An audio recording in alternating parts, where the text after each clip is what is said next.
নমস্কার বন্ধুরা, welcome to Assam Guwahati Kamakhya মন্দির। জয় মা কামাখ্যা, জয় মা ভবানী।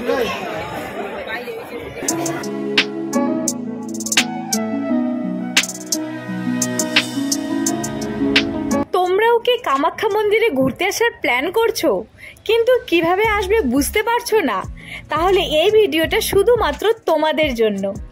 মা কামাখ্যা মন্দির কোথায় অবস্থিত, মা কামাখ্যাকে কেন পুজো করা হয়, কোথায় আসবে, কিভাবে আসবে, কোথায় থাকবে, কত টাকা নিয়ে বের হবে, সম্পূর্ণ তথ্য নিয়ে আজকের এই ভিডিওটা।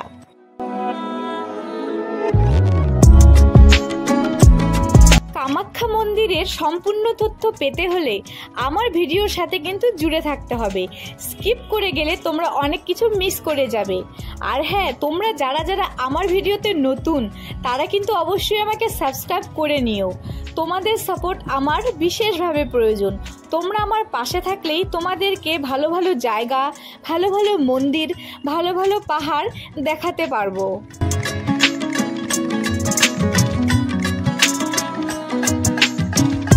তো হেই বন্ধুরা, তোমরা সবাই কেমন আছো? আশা করি ভালো আছো। আমি শম্পা আজকে নিয়ে এসেছি নতুন একটা ব্লগ। তো মা কামাখ্যার নাম নিয়ে আজকের ব্লগটা শুরু করছি। আমরা যাচ্ছি ফালাকাটা থেকে। আমরা গেছিলাম ডিব্রুগড় চণ্ডীগড় এক্সপ্রেসে। তোমরা দেশের যে প্রান্ত থেকে আসো না কেন, তোমরা কিন্তু অবশ্যই ট্রেনে আসবে। ট্রেনে আসতে সেরকম কিছু ভাড়া লাগে না। বাসে আসলে প্রচুর পরিমাণ হ্যারাসমেন্ট হবে। আমরা কিন্তু ডাইরেক্টলি চলে এসেছিলাম গুয়াহাটি। তোমরা কামাখ্যা জাংশনেও নামতে পারো বা গুয়াহাটিতেও নামতে পারো। কামাখ্যা জাংশনে কোনো ট্রেন দাঁড়ায় না, তাই তোমরা ডাইরেক্টলি গুয়াহাটিতে আসতে পারো। তোমাদের নেয়ার স্টেশন থেকে গুয়াহাটির টিকিট ভাড়া তোমরা দেখে নেবে। আমরা তো এসেছি ফালাকাটা থেকে, সেরকম আমাদের একটা বিশেষ ভাড়া লাগেনি।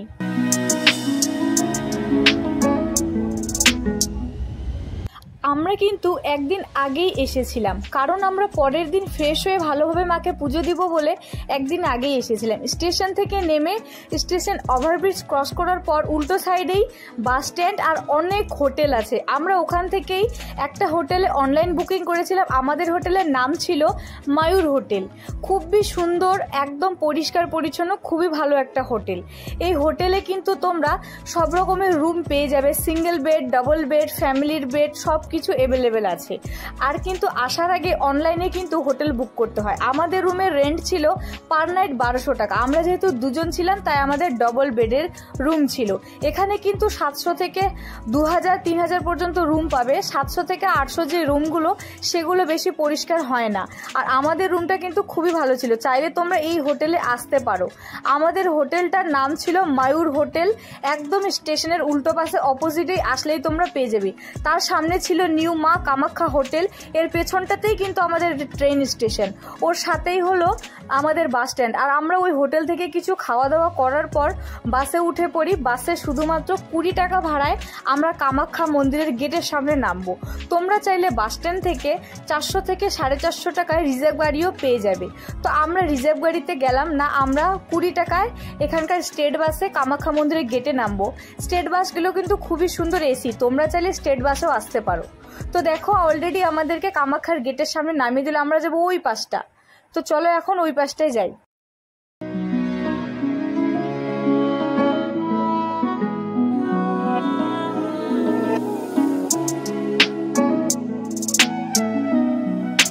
রিজার্ভ গাড়ি কিন্তু তোমাদেরকে গুয়াহাটি ট্রেন স্টেশন থেকে একদম কামাখ্যা মন্দিরের মেন গেটে নিয়ে যাবে। আর বাসে আসলে তোমাদেরকে পাহাড়ের নিচে যে গেটটা, এখানে নামিয়ে দেবে। এখান থেকে আমরা আরেকটা বাসে উঠবো। 10 টাকা ভাড়ায় আমাদেরকে ওই মেন গেটে নামিয়ে দেবে। তো আমাদের পড়বে 30 টাকা, আর রিজার্ভ গাড়িতে পড়বে 400 থেকে 450 টাকা। তোমরা চাইলে বাসেও আসতে পারো বা রিজার্ভ গাড়িতেও আসতে পারো। তো দেখো, অলরেডি আমরা এখন চৌপতি বা মেন গেটে এখানে পৌঁছে গেলাম। এখান থেকে আমরা 1 কিলোমিটারের মতো হেঁটে হেঁটে মন্দিরে যাব। এই যে সোজা রাস্তাটা দেখছেন, এই রাস্তাটা দিয়েই আমরা এখন উপরে যাব। আর যাওয়ার পথে কিন্তু তোমরা অনেক রাস্তার সাইডে দোকান পেয়ে যাবে, যেগুলোতে মায়ের পুজোর জন্য সব রকমের সামগ্রী তোমরা পেয়ে যাবে। তো তোমরা তোমাদের বাজেটের মতো ডালা নিতে পারো, বা তোমরা চাইলে এক্সট্রাভাবে ফুল বা প্রসাদ নিয়ে পুজো দিতে পারো। এখানে চাইলে তোমরা বাড়ি থেকেও প্রসাদ বানিয়ে নিয়ে এসে পুজো দিতে পারো। আর এই দোকানগুলোতে তোমরা বিনামূল্যে জুতো রাখতে পারবে। দোকানের বাইরে থেকেই মানুষগুলো বলবে দাদা এখানে জুতো রাখুন, দাদা এখানে জুতো রাখুন। তো তোমরা যেই দোকানে রাখো তোমরা শুধু মনে রাখবে যে কোন দোকানে রাখবে। তো আমরা ওখানে একটা দোকানে মায়ের পুজোর জন্য কিছু প্রসাদ ফুল নিয়ে নিলাম।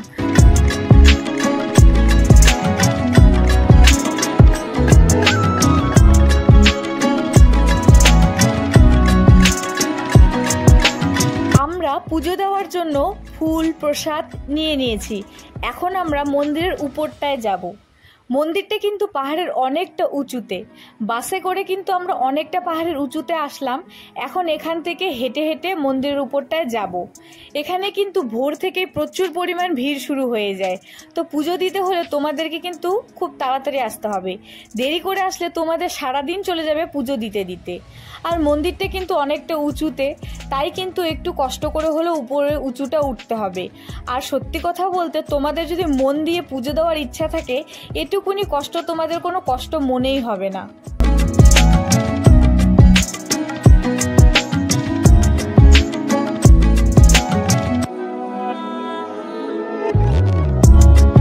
মন্দিরের ওপরটায় ওঠার সময় তোমরা দেখতে পাবে অনেক মায়ের মন্দির, তার সাথে অনেক দোকান, দেখতে অনেকটা মেলার মতো। আর এখানে তোমরা দোকানে পেয়ে যাবে আসামের কালচারের গামছা, ঘরে সাজানো অনেক কিছু যাবতীয় জিনিসপত্র। চলতে চলতে আমরা ফাইনালি মায়ের মন্দিরের গেটে এসে পৌঁছলাম। এই গেট থেকে আমরা এখন ভেতরটায় যাব। বাইরে কিন্তু অনেক পুলিশ প্রশাসন রয়েছে আর চারিদিকটায় রয়েছে অনেক সিসিটিভি। মন্দিরের গেটের ভিতরে প্রবেশ করতেই দেখতে পাবে তোমরা অনেক পান্ডা বা পূজারী।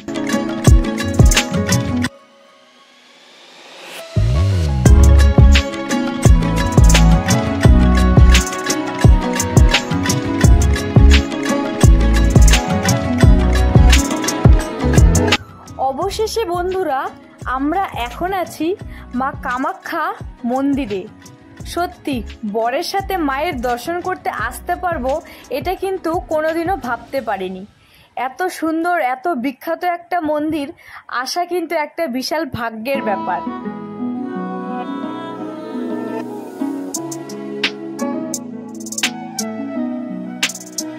জয় মা কামাখ্যা।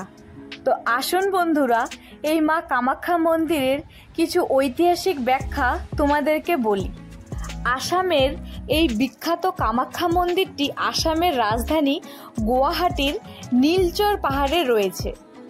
গুয়াহাটি ট্রেন স্টেশন থেকে 10 কিলোমিটার দূরেই কিন্তু এই মন্দিরটির স্থান। এই মন্দিরটি একটি শক্তিপীঠ ও তন্ত্র সাধনের মন্দির। মা পার্বতী দেবীরই কিন্তু আরেক নাম মা সতী। মা সতীর দেহত্যাগের সময় শ্রী বিষ্ণুদেবের সুদর্শন চক্রে 51টি ছিন্ন হয়েছিল মায়ের দেহের। তার মধ্যে মায়ের যোনি পড়েছিল এই পাহাড়ে। তাই এই মন্দিরটিকে 51 শক্তিপীঠের মধ্যে অন্যতম মন্দির বলা হয়। কামাখ্যা মন্দিরটি মহাশক্তির অংশ। এই মন্দিরে মায়ের যোনি পড়েছিল বলেই এই কামাখ্যা মন্দিরকে রক্তক্ষরণকারী দেবীও বলা হয়। প্রত্যেক অম্বুবাচীতে এখানে অনেক বিশাল মেলা হয়ে থাকে। অম্বুবাচীর 3 দিন মায়ের মন্দিরের গেট সম্পূর্ণ বন্ধ থাকে। সেই 3 দিন নাকি মায়ের রক্তক্ষরণ দেখা যায়। 3 দিনের পর চতুর্থ দিনে মাকে স্নান করিয়ে পুজো সম্পূর্ণ করা হয়। তারপরে মায়ের দর্শন করা হয়। সেই রক্তক্ষরণকারী কাপড় ভক্তদের মধ্যে দেওয়া হয়। সে কাপড় পাওয়া গেলে নাকি মনের বাসনা পূর্ণ হয়। প্রত্যেক অম্বুবাচীতে এখানে অনেক বড় মেলা হয়ে থাকে।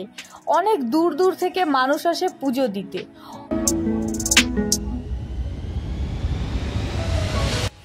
এই মন্দিরে কিন্তু 30টি দেবী মায়ের মন্দির রয়েছে। তার মধ্যে 4টি মায়ের মন্দির এর ভেতরে করা হয়, আর বাকি মায়েদের মন্দিরের পুজো এর বাইরে ছোট ছোট মন্দির দেওয়া আছে। কামাখ্যা মন্দিরে 4টি কক্ষ আছে। তার মধ্যে একটি হলো গর্ভগৃহ, 3টি হলো মণ্ডপ। সেই গর্ভগৃহ আসলে ভূগর্ভ একটি গুহা। এখানে কিন্তু কোনো মূর্তি নেই, শুধু একটি সরু গর্ত দেখা যায়, ভীষণ ছোট আর পুরো অন্ধকার। সরু খাড়াই করা সিঁড়ি পেরিয়ে কিন্তু ওখানে পৌঁছতে হয়।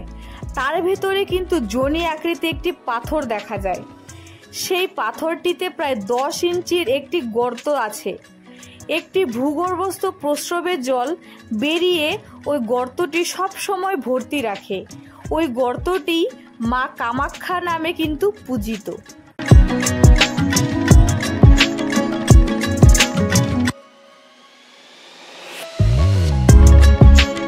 কামাখ্যা মন্দিরে মায়ের পুজোর জন্য কিন্তু বলি প্রথা চালু আছে।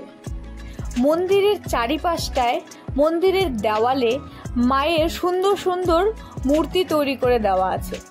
দেখতে ভীষণ সুন্দর। সত্যি এত সুন্দর এক অসাধারণ মন্দির আমাদের আসামের গুয়াহাটিতে অবস্থিত।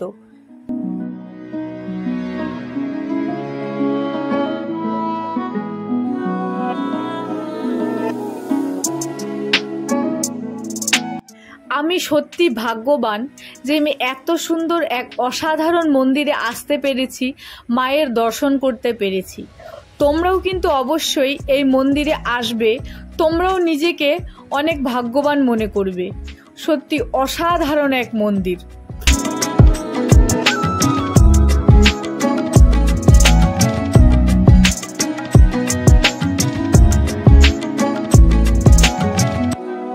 তো চলুন বন্ধুরা, এখন যাই জেনারেল লাইন আর ভিআইপি লাইনে। এটা ছিল জেনারেল লাইন। জেনারেলে পূজা দিতে কিন্তু সময় লাগে 4 থেকে 5 ঘন্টা। যদি তোমরা তাড়াতাড়ি পুজো দিতে চাও তাহলে তোমাদেরকে ভোর 4টা থেকে 5টার মধ্যে কিন্তু মন্দিরে আসতে হবে। এছাড়া কিন্তু সময় লেট করলে ভীষণ পরিমাণ ভিড় হয়। জেনারেল লাইনেও কিন্তু ওপরে বসার ব্যবস্থা, জলের ব্যবস্থা করা আছে।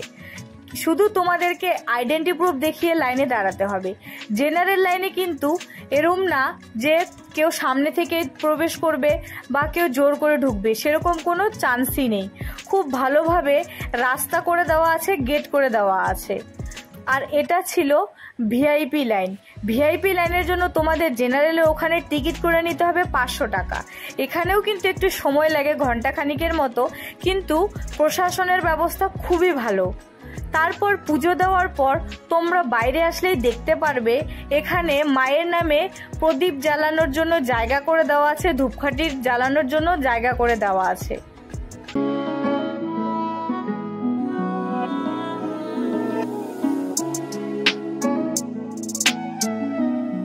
আমরাও কিন্তু জেনারেল লাইনে পুজো দিয়ে দিয়েছিলাম। আমরা কিন্তু খুব ভোরবেলায় এসে ভালোভাবে মায়ের পুজো দিয়ে দিয়েছিলাম। এখানে কিন্তু তোমরা অনেক পান্ডা দিয়েও পুজো করতে পারবে, অনেক যজ্ঞ করেও পুজো করতে পারবে, কন্যা পুজো করতে পারবে। মন্দিরে কিন্তু খুব সুন্দর ডিসিপ্লিনভাবে সবাই মেনটেন করে পুজো দেয়। আর মন্দিরটা চারিদিকে খুব সুন্দর পরিষ্কার পরিচ্ছন্ন।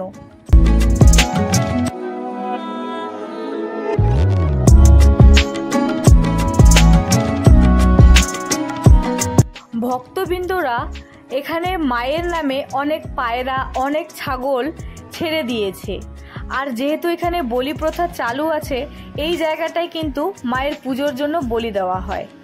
আর হ্যাঁ, মন্দিরের ভেতরে কিন্তু মোবাইল সম্পূর্ণ নিষিদ্ধ।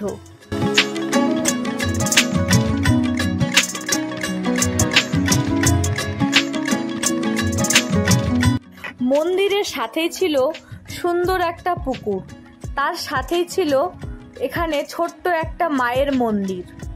এই পুকুরে স্নান করে পরিষ্কার পরিচ্ছন্ন হয়ে তোমরা মায়ের পুজো দিতে যেতে পারো।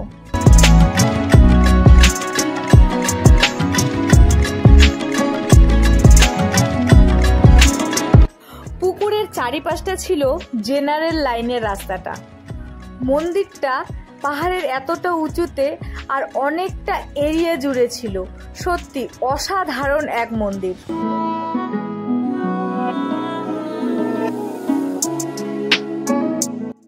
এই মন্দিরে কিন্তু 10 মহাবিদ্যার মন্দির রয়েছে।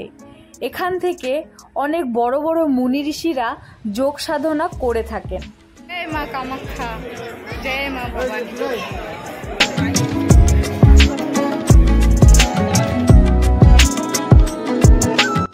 মন্দির থেকে বেরোনোর সময় দেখতে পারবে এখানে রূপান্তরিত মেয়েরা এত সুন্দর, এত রূপ, আমি তো দেখে পুরো পাগল। বাপরে, এত রূপ এদের কিভাবে হয়।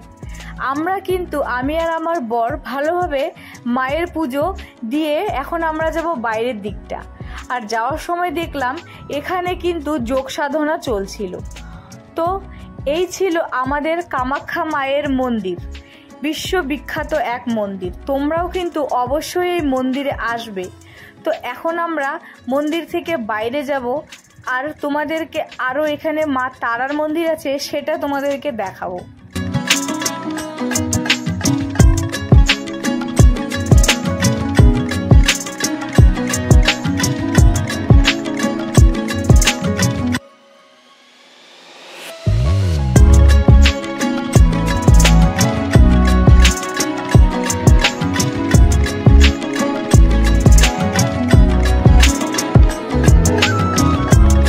এটাই হলো মা তারার মন্দির। এখানেও কিন্তু পুজো হয়, যজ্ঞ হয়। তোমরা চাইলে এখানে এসেও যজ্ঞ করে ভালোভাবে মায়ের পুজো দিতে পারো।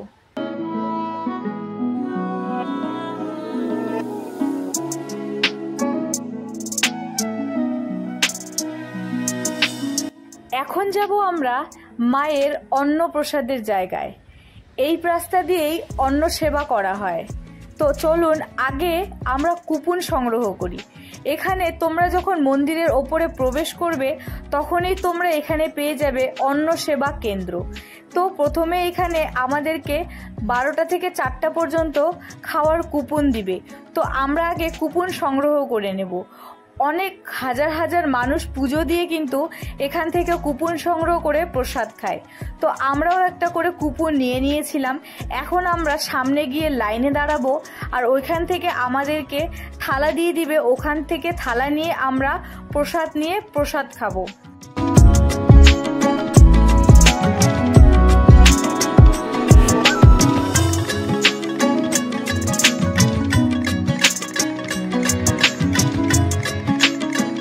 মন্দিরের প্রসাদে ছিল খিচুড়ি, পাঁপড়, পনির আলুর তরকারি, তার সাথে সুজি।